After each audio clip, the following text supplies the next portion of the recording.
Christians, we are not saved by faith alone. Oof, you're gonna have a hard time pushing that one, but let's see what you got. I know what your pastor taught you, but hear me out. I'll hear you out, but let's make one thing clear. My doctrine is not based off of what my pastor tells me. I disagree with him on a few things.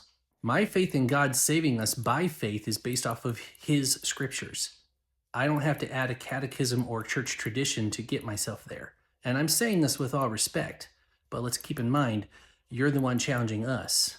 So I might come across as a little harsh, and if I do apologize. But let's go. The only time the words faith alone appear together in the scriptures is in James 2:24. You see a man is justified by works and not by faith alone. You know, what would be nice is if I came across just one person that used context. James is not talking about salvation. He's talking about justification. Justification is you are already something and it proves it. If you're innocent and you present that evidence, you've been justified that you were innocent all along. So he's saying that your works are the evidence that you have a living faith. That's why he says, I will show you my faith by my works. In Galatians 5:6, St. Paul says we must have a faith that works through love. So go up one verse.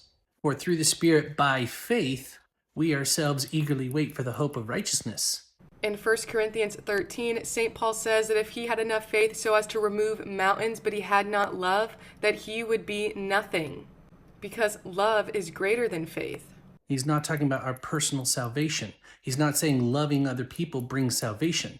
He's talking about impacting other people. You can have all the faith in the world, but if you don't exhibit love towards others, that's no benefit to them.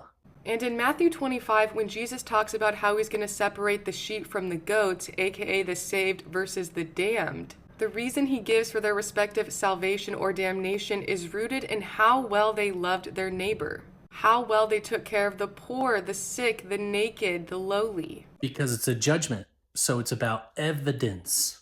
It's not that your good actions saved you, your good actions proves you. As James said, which we talked about earlier, it justifies you. As he said, I will show you my faith by my works. Your faith in Christ is shown by your works.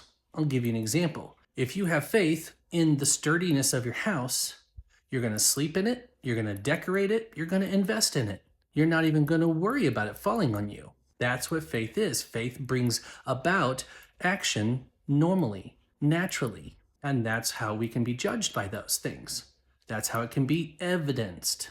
So if the reason for their salvation is rooted in how well they loved others through works of mercy, It wasn't. then that means this is a cause of their salvation. So because it wasn't, that means it's a byproduct. Because all reasons are causes. Right. The cause is that it's naturally producing out of you. It's called the fruit of the Spirit, which means the Spirit's already there. You're not given the Spirit after you produce fruit. For example, the reason it's daylight out right now is because the sun's out, which means the sun is a cause of daylight. Right. You didn't have to produce the daylight for the sun to exist. So long story short, it is not faith alone that saves. It is a faith that works through love, according to St. Paul and Jesus himself. Now, evidenced, naturally produced. I do say this with genuine love. You really need to be able to teach an entire paragraph. If you can't do that, you shouldn't be teaching.